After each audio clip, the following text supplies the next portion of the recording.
Welcome to the Varsity Podcast. I am your host, Derrick. I'd like to thank you for joining me in today and listening to the official second episode of the Varsity Podcast.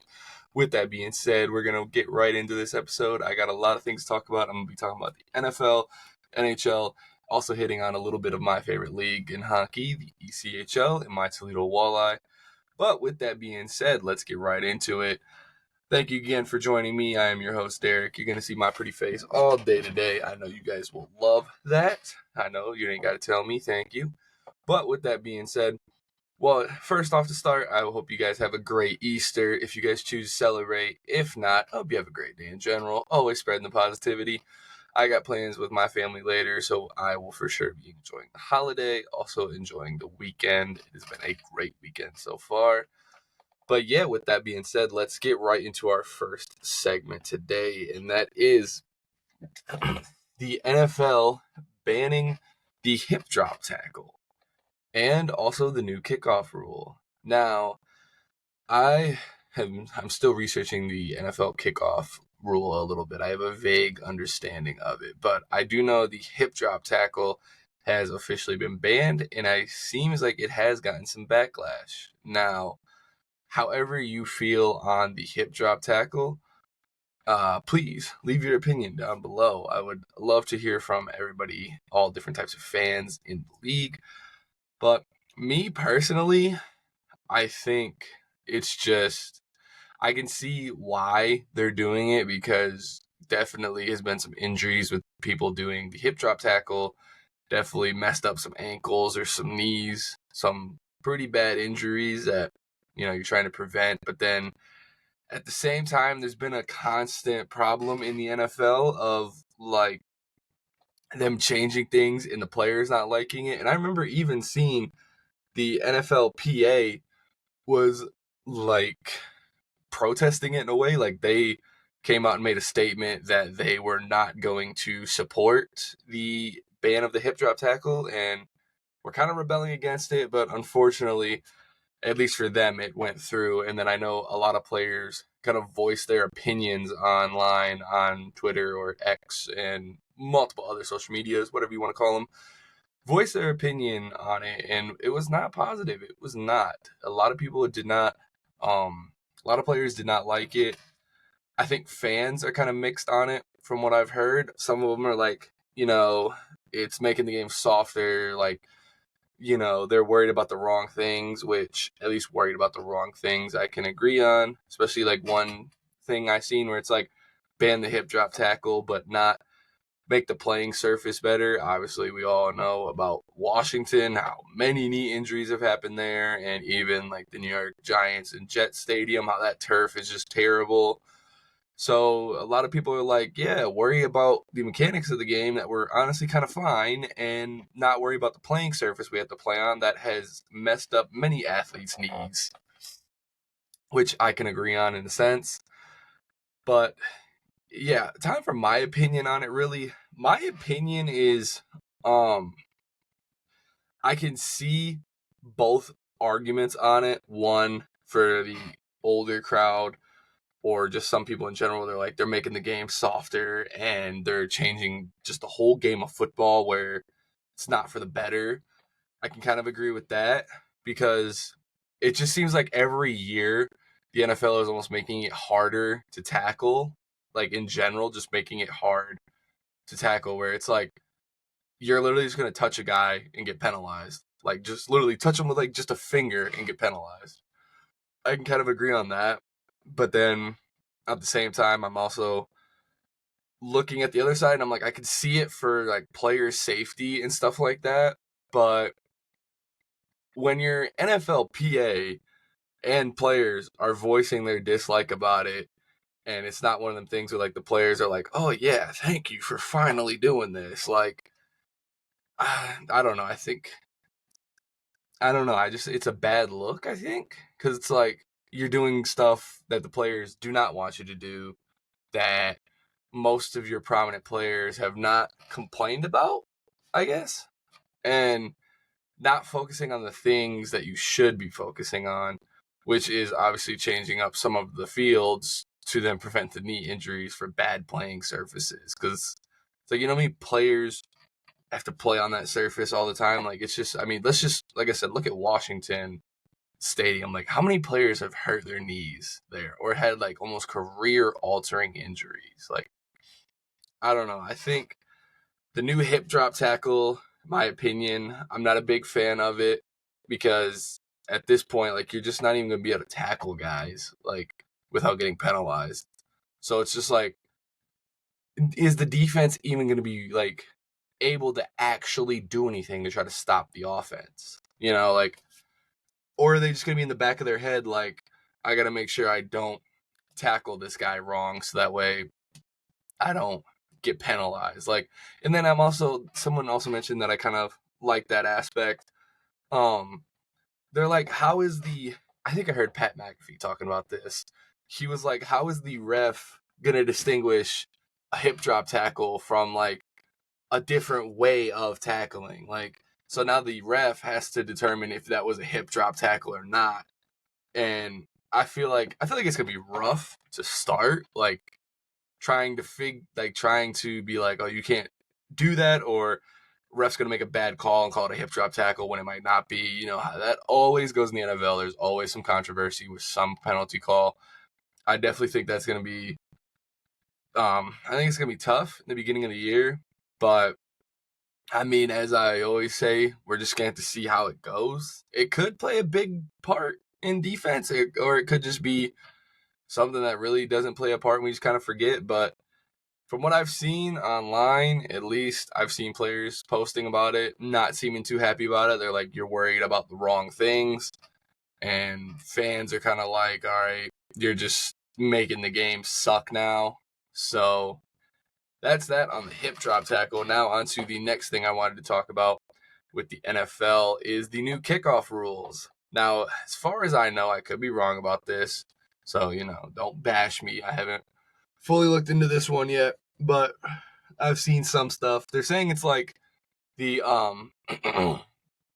they're saying it's like the other leagues, the UFL and the XFL, how they combined. They're saying it's like that kickoff where it's like I at least know the kicking team and the receiving team, the people who are blocking up front are like 5 yards apart from each other, and then there's the returner from the opposite goal line to, I think, the 25, or maybe a little more, maybe a little less, rough estimate of it. And I believe there's no fair catches with it now. So you have to, if you catch the ball, you have to run with it. Or I believe you could also let it go and roll into the end zone, as far as I know. I think you could do that. And then the kicker, who is just kicking the ball for kickoff, he starts, I think, on the 25.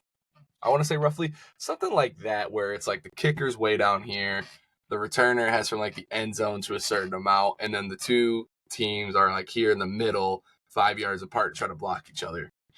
I've heard some mixed reviews with this one, that some fans are okay with it, where they're like, okay, could be kind of cool because now there might be more kickoff returns and there might be more of an attempt to actually return the ball for a touchdown, which I could sort of agree with that you might have more kickoff touchdowns, which it does not happen a lot. So it definitely could be an exciting event, especially if it goes in your team's favor.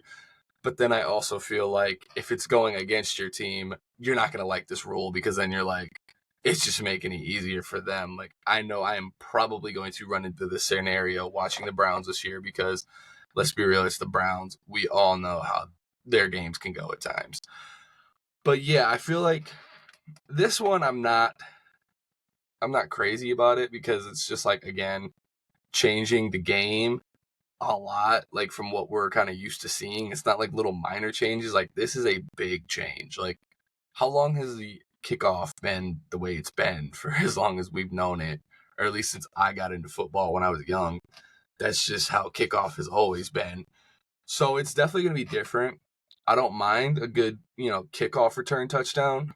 I mean, I don't mind a good one here and there, but I just hope it doesn't happen too often, where it still takes the, like, kind of wow factor and excitement of getting a kickoff touchdown I hope it doesn't just take away the excitement of that.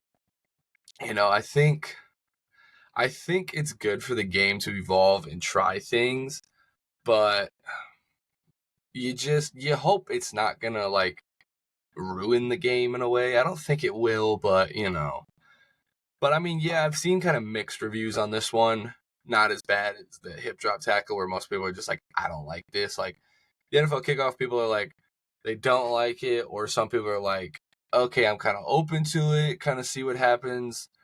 But again, I think it's just one of them like where they want it to be like a player safety thing, but also just more like want for them to try to return the ball.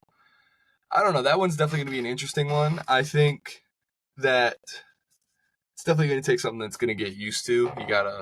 It's going to be weird watching it next season and be like, these guys are lined up like all weird, especially if you like don't even know about it and like you just watch the game and you're like, wait a minute.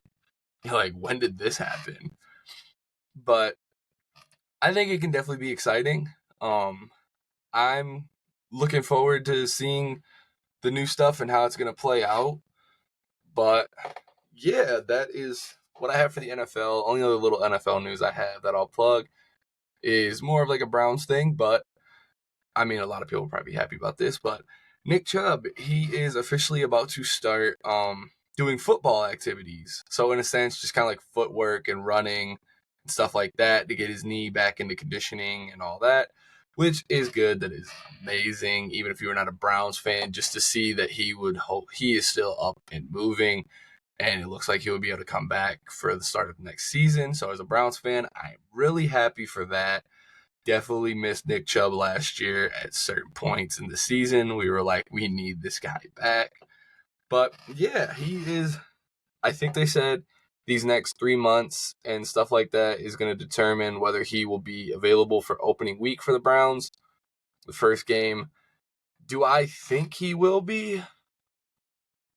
I think he could, because we all know how Nick Chubb is just a workhorse. Like, especially if you've ever seen him like working out in the gym or anything like that. Like, dude is a workhorse. Like, for sure going to. He's for sure going to try to come back when he can. If he can come back for week one, I think he's going to try to aim for coming back week one. But obviously, in that sense, I also don't want him to rush and, don't rush it back. Come back when you are 100%. Don't come back when you're like 90%, 80%. Like, come back when you are fully healed and ready to go. Because the Browns will definitely need Nick Chubb this year to run the ball, because last year was a struggle running the ball at times. And then also with Deshaun Watson just not playing up to his best. Again, I've hinted on it before. I think this year is a year that Deshaun Watson has to prove himself if he wants to stay in Cleveland. Or not even if he doesn't want to stay in Cleveland, he just has to prove to himself this year that he is the Deshaun Watson that we thought we were getting, the Deshaun Watson who was on the Texans, who almost beat the Chiefs. Like, that's who, when I seen we were getting Deshaun, I'm like, oh, we're getting Deshaun Watson. Like, this dude was a dog when he was in Houston, especially since he almost beat the Chiefs. Like, who's to say that year he wouldn't have went on to win the Super Bowl? Like, but sadly, it has not panned out that way. I also talk about this with my friends, given discussion that they're like, give it credit that he hasn't played for like them 2 years because of his allegations. However you feel on that, I'm not going to speak on that. But I'm like, yeah, I get it for not playing football for so long, but I think he's also had enough time to acclimate into getting back into football. And I just think it's time for him to start performing. Like he needs to start performing like that contract we gave him, because right now that is a waste of money. Like, oh my god, dude. This is why I wish we would have never got rid of Baker. If I have not said it, but I am a big Baker fan. I loved it when we had Baker in Cleveland. I still wish we had him in Cleveland. Cleveland did him dirty. But yeah, I'm just not even going to get into all that today. I will do that on another episode. But I will just say I'm glad Baker is doing good in Tampa. Love seeing a guy do good, even though he got ran out of Cleveland in a way. But yeah, with the Browns, I'm excited Nick Chubb is getting healthy getting ready to come back. This year, like I said, big year for Deshaun Watson. Needs to really prove himself this year that this contract wasn't a waste, and hopefully help the Browns win the division and, let's go win a Super Bowl. And then just looking forward to it. We'll have a lot to talk about this football season because it seems like every week I watch the Browns, I'll have something to either be happy about or I'll have something to be really mad about. So look forward to that. But for these next segment we're going to get into will be some hockey talk. I know I talk hockey a lot, but you know what? It's my favorite sport. Also, I don't have the other guys with me today to talk about other stuff. So we will be talking about hockey. But with that being said, big congratulations to Jonathan Quick of the New York Rangers. Officially won last night against Arizona to get his 392 career win, officially surpassing him for the winningest goalie to be born in the USA. Congratulations to Jonathan Quick. Always liked watching Jonathan Quick. I think, honestly, my favorite position in hockey to watch mostly is the goalies, just because of some of the crazy athletic stuff they can do. But I've always liked watching Jonathan Quick since I got into the NHL in like early 2010s, or well, it's like 2015 roughly, but he was a name that I definitely heard of when I was just watching goalie videos back when he was with the Kings. So I've always liked watching him. I'm glad he stayed with New York this year, and he's been definitely doing good in New York along with Shesterkin. But big congratulations to Jonathan Quick, 392 career wins, officially putting him as the winningest goalie who was born in the USA. Big congratulations all around. With that being said, that is also good for New York because they are strong playoff contenders right now. I believe they are first in their division. Yeah, big.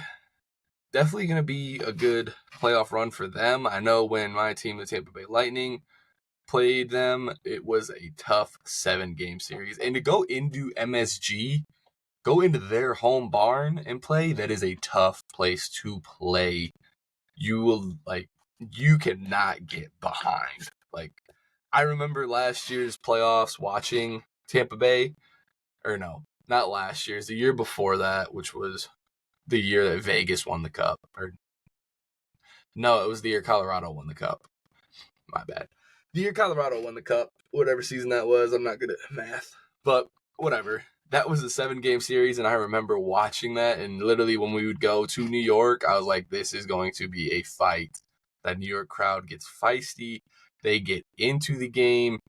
You cannot get behind, or it will be a rough night for you in New York. So definitely goalie looking strong for New York. They are going to be a tough team in the playoffs. I hope Tampa Bay does not run into them. If we do and we play like we did, it will probably definitely be a 7-game series again, which can be taxing on the body. All right. But with that being said, we're going to get into our next segment of NHL Talk. Austin Matthews hitting. Sorry about that little cut. My headphones wanted to randomly turn off on me. Don't know why. But with that being said, we're going to get into our next segment. Was going to start talking about Austin Matthews officially hits 60 goals on the season. 60 goals in 72 games. That is honestly crazy. As much as I can say, as much as I could talk bad about the Leafs, because clearly I haven't made some TikToks and YouTube shorts on the channel talking bad about the Leafs, go check it out. It's funny. I don't care. I will always talk about the Leafs. But I will give credit where credit is due and respect. Much respect to Austin Matthews. I have said it. I like the dude. He's a good player for sure. I just wish he didn't play for the Leafs. But credit to him. 60 goals in 72 games this year. That is actually crazy. Do I think he can get to 70? I'm going to call it here.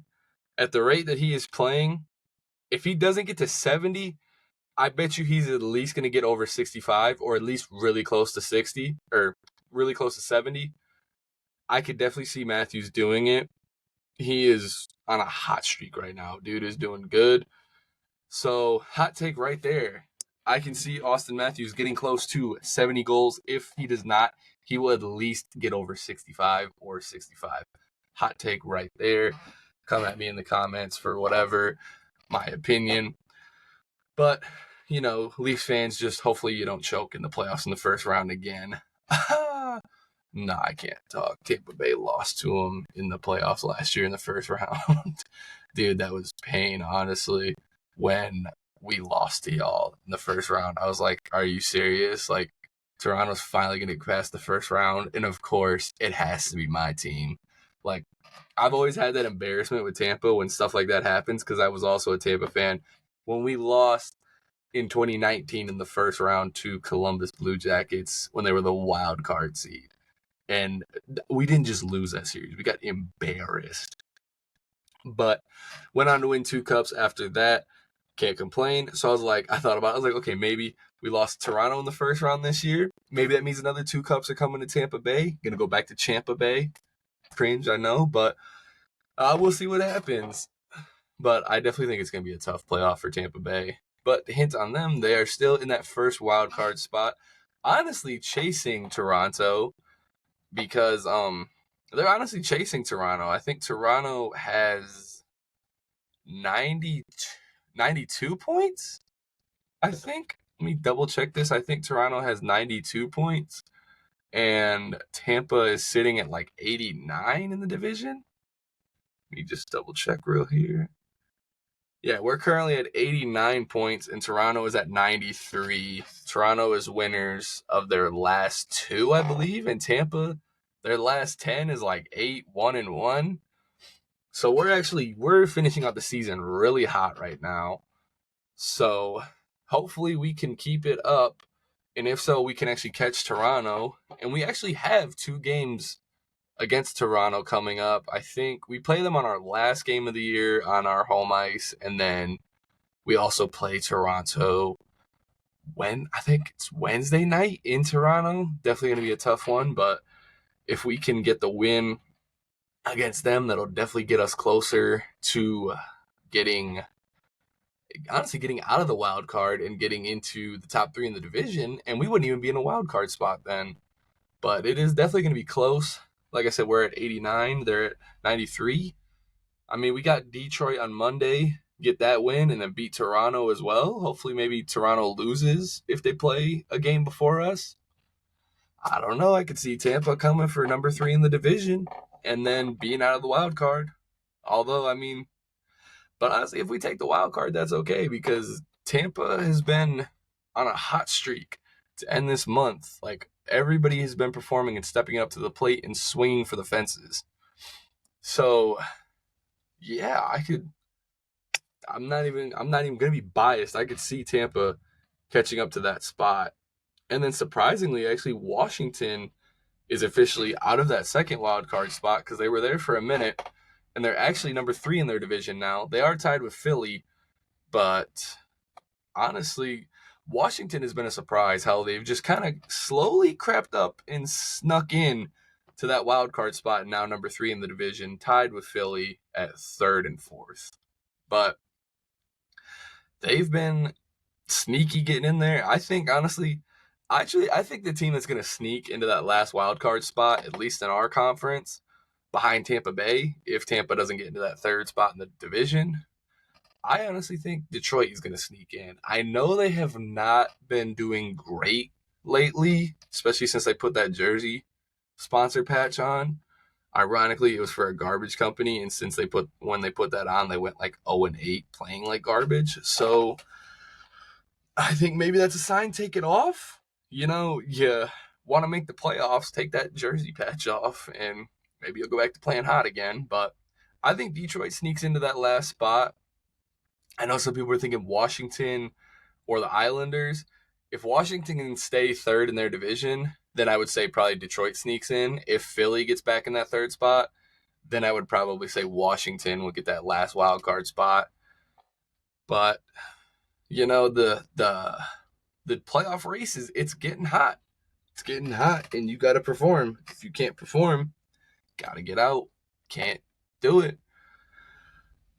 But I'm excited for this NHL playoffs. I always love watching hockey playoffs, especially the NHL. It is just the energy is just cranked up to 1,000. It is always fun to watch the NHL playoffs. Anytime, even if Tampa is not in it, I love watching it just because it all means more. Every game matters. It all means more.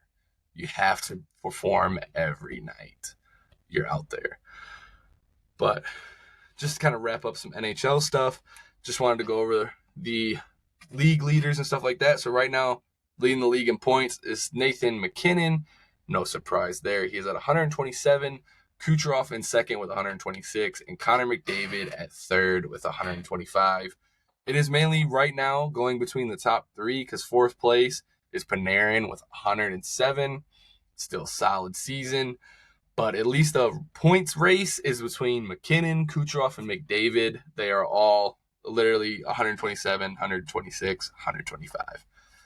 I really hope Cooch can keep going and get that point win, get more points than them. I definitely think he could do it, especially with, like I said, my last episode on Chirpin' Hockey. If you haven't watched that, go ahead and check that episode out. Great episode with Dawson.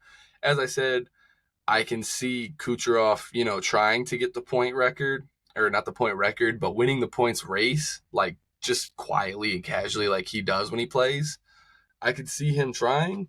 I mean, still got plenty of games left this year, so I hope he does. It'd be nice to see Kucherov do it, but it is definitely some tough competition with MacKinnon and McDavid. Two amazing players right there.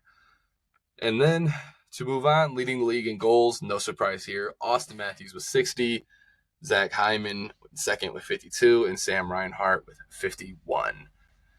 And what is it? Kucherov's on the list. He's tied in seventh place with Braden Point, 42, and each got 42.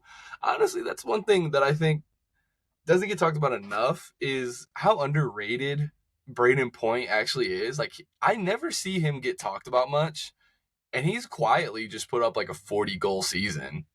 Like, and he does not get talked about much. Like, but I remember during the playoffs in 2020 and 21, this dude was a stud. He was standing out. I called him Mr. OT because I think almost any time we went to overtime, when we'd win, it was always Point making some clutch play or some clutch goal to win it in overtime. Like, dude's just quietly had a 40-goal season and has been a solid player for my Lightning this year.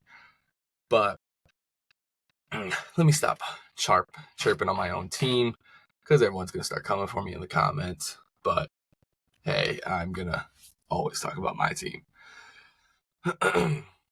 But yeah, that is the goals standing. And then most assists in the league. Also, no surprise here. Connor McDavid with 96 assists, Kucherov in second place with 84, and Nathan MacKinnon in third place with 80. I think, honestly, that one, I think you could probably chalk it up to McDavid. Probably going to get close, probably going to get over 100. I mean, he went that one streak with like so long with no goals, but just a bunch of assists. I mean, McDavid is just good at dishing out the puck. So I could definitely see him winning that category with the most assists. But let's go on to talk about goalies a little bit as of right now. Oh my God, how do you say that name? The goals against average. I'm going to butcher this. I apologize now, Hurricanes fans. But Kochetkov, I think is how you say it.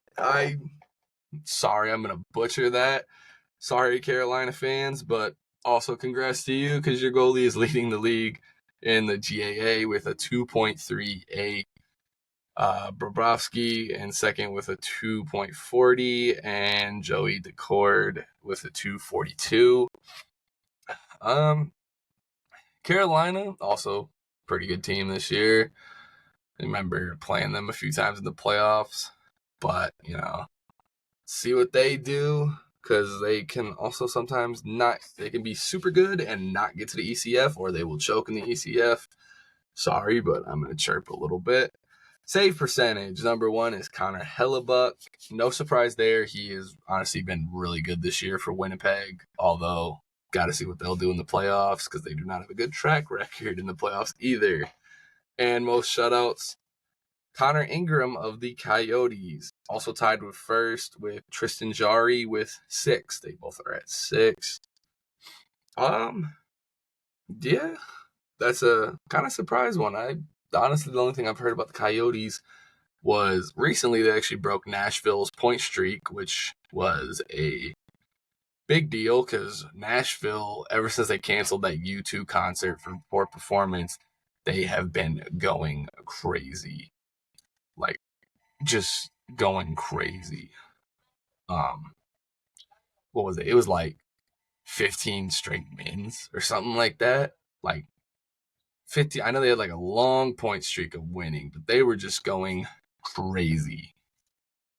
But definitely have taken the league by storm and gotten themselves into that playoff spot. Like someone talked about, they were like at that point in the season, they could have either just folded and gave up and quit on the rest of the season because they were not performing well, but they did not. They took that motivation and just was like, you know what, fine, we're gonna start going crazy, and they did. They have went on a long point streak. But let's get ready to get into our last segment here. I'm going to wrap it up with the NHL. Going to talk about the ECHL. Going to shout out the little guys in the little leagues because if you guys didn't know, I'm a big Toledo Walleye fan, season ticket holder. I go to Toledo games all the time. So last night I was at the Toledo game against the Indy Fuel. Toledo currently sits first in the division. Also, I think it was on, I want to say Friday night, I believe it was, or like Wednesday night, I think. It was either Friday or Wednesday, it doesn't matter. They clinched the division officially. With a win, they have clinched the Central Division. They are at 95 points, and in second place is the excuse me. They're at first place with 95 points, which has officially won them the Central Division. And even before then, I talked about it, they clinched the playoff spot. Sitting in second place is the Indy Fuel with 79. I went to the game on this past Saturday, so as the time of recording this, it was yesterday. It was an amazing night. Played the Indy Fuel, and after I was done watching that game, I was like, I can definitely see why Indy is a second place team in our division. They are definitely a good hockey team. Very physical, at least last night, they're playing very physical. They were definitely trying to like get in our players' heads and get them to kind of lose their cool at times, especially considering that we were playing from behind most of that game. Because let me pull up the stat sheet here. Right off the bat, it was 0-0 through the first period. It was tough for any team to really get any good looks. But then second period, a goal by Andrew Bellant, assisted by Brian Lemos and Brett Bulmer, put Indy up 1-0. Then the rest of the second period, what was it? Then Walleye tie it up by a goal by Chase Grisak, assisted by Jason Wilms and Michael Prapavesis. Then I was literally at this game. It was like, all right, cool. We just tied it up. Big momentum shift right here. Tie game. Let's go. Let's try to get the lead. Not even like a minute later, like super quick, Indy goal by Ross McDaggle, assisted by Andrew Perrott and Kyle Maximovich. Sorry if I butcher these names, dude. I unfortunately don't know their players like my players. So literally not even like a minute later, Indy gets the lead back 2-1. And then this is also in the third period when I'm talking about this. This was in the third period where we tied it up 1-1. Indy took the lead 2-1. Then a little bit later on, get another goal. We tie it up. Goal by Alexander Doucette, assisted by Jacob Graves and Brady Gilmore. Tie game 2-2. Next thing you know, we go into overtime. Play through the whole overtime period. Definitely each team had good chances.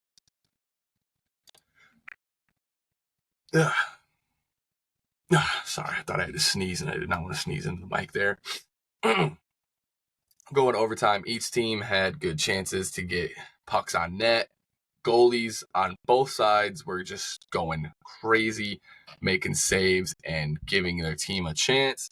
Next thing you know, overtime is over. We go into the shootout.